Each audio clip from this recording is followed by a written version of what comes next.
नजरीन drama serial Chaalbaaz की आज की वीडियो बहुत दिलचस्प है, पूरी देखिएगा। चैनल को सब्सक्राइब नहीं किया तो सब्सक्राइब जरूर कर लीजिएगा। ईशर बहुत परेशान थी। मोबाइल फोन भी खराब हो गया, ये ऑन ही नहीं हो रहा। मेरे पास तो अब भाभी के खिलाफ कोई और सबूत भी नहीं है। क्या होगा? वो और शयान मुझे आशिर से अलग करने के लिए पता नहीं कौन सी नई साजिश करेंगे। ईशर फोन को खुश कर रही थी। आशिर कहता है, क्या हुआ? ईशर कहती है, पानी में गिर गया है, बल्कि गिरा दिया गया है। आशिर कहता है, किसने गिराया है? ईशर कहती है, एक ही है, ये काम और कौन कर सकता है? आशिर कहता है, आयशा भाभी। ईशर हाँ में सर हिलाती है। आशिर कहता है, तुमने उनको फोन दिया ही क्यों था? ईशर कहती है, उन्होंने मेरे हाथ से छीन लिया था। आशिर कहता है, इसलिए तो मैं कहता था कि भाई को सब बता देते हैं। ज्यादा देर उनकी असलियत छुपाना ठीक नहीं है, मगर तुम उसे एक और मौका देना चाहती थी। ईशल कहती है, तुम ठीक ही कह रहे थे। आयशा भाभी इस काबिल ही नहीं कि उनको दूसरा मौका दिया जाए। आशिर कहता है, चलो मैं देखता हूँ, फोन मुझे दो। एक मोबाइल शॉप वाला मेरा दोस्त है, जरूर वो डेटा रिकवर कर लेगा, तुम्हें डरने की जरूरत नहीं है। ईशल कहती है, भाभी की पिक्चर जाने का दुख नहीं, डर तो इस बात का है, वो जो खेल शयान के साथ मिलकर खेल रही है उससे डर लगता है। आशिर कहता है, किस किस्म का खेल? ईशल कहती है, मेरी और तुम्हारी तलाक। शयान चाहता है कि मेरी और तुम्हारी तलाक हो जाए। भाभी इस काम में उसकी मदद करेंगी, ये बात भाभी ने मुझे खुद बताई है। आशिर ईश्वर को कहता है, अभी तक कोई पैदा नहीं हुआ जो मुझे और तुम्हें एक दूसरे से अलग कर सके। शयान को तो मैं देख लूंगा, तुम भाभी पर नजर रखो। ईशल कहती, हाँ, अब तो और भी उन पर नजर रखने की जरूरत है। पता नहीं वो क्यों ऐसा कर रही हैं, सबकी जिंदगियां बर्बाद करके क्या हासिल करना चाहती हैं, उनको क्या मिलेगा? दूसरे तो ऐसा अंदर ही अंदर खुश हो रही थी। अब ईशल के पास मेरे खिलाफ कोई सबूत नहीं है। एक तस्वीर पर बड़ा उछल रही थी, अब मैं उसे दिखाऊंगी उसकी औकात। असद आयशा को कहता है, ऐसा क्या हो गया है तुम्हें? तुम्हें कुछ पता नहीं चलता? काम वाली को तुमने रख लिया, मुझे बताया भी नहीं। तुम कुछ छुपा रही हो मुझसे? आयशा कहती, नहीं असद, मैं तुमसे कुछ नहीं छुपा रही। और क्यों छुपाऊंगी? असद कहता है, कुछ तो है जो तुम मुझसे छुपा रही हो, मुझे पूरा यकीन है। देखो आयशा, जो भी है मुझे सच सच बता दो, अगर बाद में मुझे पता लगा तो अच्छा नहीं होगा। तुम जानती हो कि मुझे झूठ बिल्कुल अच्छा नहीं लगता, नफरत है उससे। इधर रूहान की आंखों में आंसू थे। अनाया, ये तुमने मुझे किस मोड़ पर लाकर खड़ा कर दिया है? तुम मां बनने जा रही हो और उसके बाप का पता नहीं। वो मेरा है, यह शयान का। न रो सकता हूं, न हंस सकता हूं। क्या सोचा था, क्या हो गया? हमारी कहानी तो शुरू होने से पहले ही खत्म हो गई। कैसे दूं उस बच्चे को अपना नाम? तुम्हारी जो हालत है वो मुझसे देखी भी नहीं जा रही। तुम्हारे आंसू मुझसे बर्दाश्त नहीं हो पा रहे। कुछ पता नहीं, तुम मेरी बीवी हो या शयान की। तलाक का भी तो कोई सबूत नहीं है, ना जाने कब वो दावा कर देगा। दूसरी तरफ अनाया भी रो रही थी। रोहन, तुम ऐसे तो नहीं थे, मेरी जरा सी आह पर बेचैन हो जाते थे। मुझ पर बुरा वक्त आया तो ऐसा मुंह मोड़ा, या पहचानते तक नहीं, अपने बच्चे को अपना नाम देने के लिए भी तैयार नहीं। ठीक है रोहन, मुझे तुमसे शिकवा नहीं, मेरी गलती ही इतनी बड़ी है, उसे आसानी से नहीं भुलाया जा सकता। अब तो मैं इस मासूम की भी मुजरिम बन गई हूं। इसे अपने बारे में क्या बताऊंगी कि तुमने मुझे क्यों छोड़ा? मुसरत अनाया के पास आती है। अनाया, बस करो, हर वक्त रोती रहती हो। अल्लाह ने तुम्हें बहुत बड़ी नेमत से नवाजा है।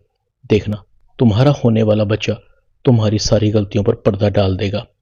अल्लाह ने तुम्हारे और रूहान के रिश्ते को बचाने के लिए तो इसे भेजा है। यह बच्चा रूहान के दिल में तुम्हारे लिए जगह पैदा करेगा। मर्द औलाद के लिए औरत की बड़ी से बड़ी गलती भी माफ कर देता है। अनाया कहती, नहीं अम्मी, रूहान अब कभी मुझे वो दर्जा नहीं देगा। उसने सोच लिया है कि वो मुझे तलाक देगा। आपने देखा नहीं, उसके चेहरे पर जरा सी भी खुशी नहीं है। वो बहुत सीरियस हो चुका है। उसे अब मैं नहीं, मेरी गलती नजर आ रही है। आशिर रूहान के कमरे में आता है। आशिर कमरे की लाइटें ऑन करता है।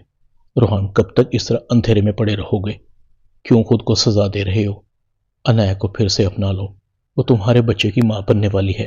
रूहान कहता है, अभी क्या पता भाई, जिस तरह से उसने आकर बीवी का दावा कर दिया, कल को बच्चे का भी दावा कर देगा। मैं कहाँ जाऊंगा? मैंने फैसला कर लिया है कि मैं बच्चे का डीएनए टेस्ट कराऊंगा, फिर ही बच्चे को अपना नाम दूंगा। आशिर खामोश हो जाता है। वो शयान एक नासूर का नाम है, पता नहीं कितनी लड़कियों की जिंदगी बर्बाद कर चुका है। मासूम लड़कियों को पहले अपने जाल में फंसाता है और फिर उनका जीना हराम कर देता है। तुम अनाया को इस मुश्किल से निकाल सकते हो। मुझे ईशल ने बताया कि उसने अनाया को तलाक दे दी थी और ये बात वजाहत अंकल ने भी कन्फर्म की है। वजाहत अंकल ने वादा किया है कि वो इस मसले का हल बहुत जल्द निकालेंगे। रूहान अनाया के पास आता है। मैं चाहता हूँ कि ये बच्चा ज़्यादा दिन बिन बाप के ना रहे। अनाया कहती है मुझे ये साबित करने के लिए क्या करना पड़ेगा कि ये बच्चा तुम्हारा है। रूहान कहता है इस बच्चे का DNA टेस्ट होगा। मैं ऐसे तुम पर यकीन नहीं कर सकता। अनाया कहती है तुम्हें मुझ पर यकीन नहीं रहा तो रहने दो, तलाक देना चाहते हो तो दे दो। इस बच्चे की परवरिश मैं खुद कर लूंगी, मगर तुम्हारी तसल्ली के लिए मैं DNA टेस्ट के लिए राजी हूं। बताएं कहाँ जाना है, कब जाना है। रूहान कहता है मैं तुम्हें बता दूंगा। मुसरत आयशा को कहती है रूहान आया था, अनाया को कह रहा था अनाया के बच्चे का DNA टेस्ट करवाना है। ऐसा कहती है क्या रूहान अपने बच्चे का DNA टेस्ट करवाएगा? और अनाया मान गई। मुसरत कहती है उसने मानना ही था, उसके पास कोई दूसरा रास्ता भी तो नहीं। जो औरत अपने मर्द के सामने मशकूक हो जाए तो उसे इम्तिहानों से गुजरना पड़ता है। कहीं ना कहीं हम भी कसूरवार हैं। अनाया की इस तरह से रूहान के साथ शादी करनी ही नहीं चाहिए थी। अगर उसी वक्त सब कुछ बता देते तो आज इस जिल्लत का सामना ना करना पड़ता। ये तो तुमने जिद की है, तुम्हारे अब्बा तुम्हारी बातों में आ गए। ऐसा कहती है किधर की बात को अम्मी आप किधर लेकर जा रही हैं? मुझे बताएं, उस वक्त कोई हल था?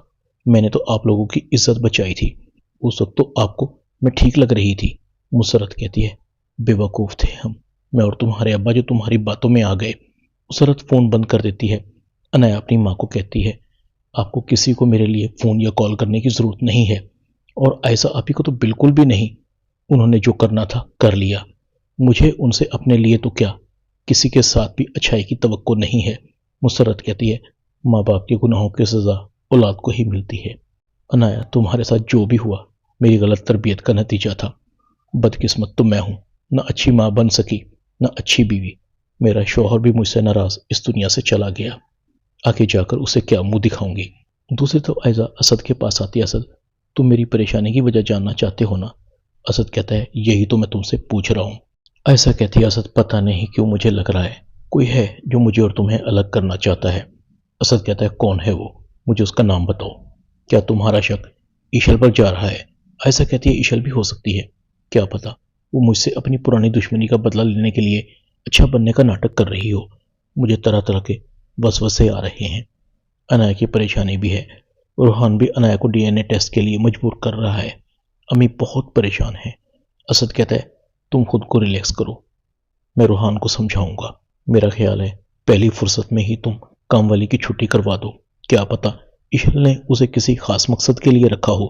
मैं अपने बच्चे के मामले में कोई कोताही बर्दाश्त नहीं कर सकता। ड्रामा चालबाज में इतना ही।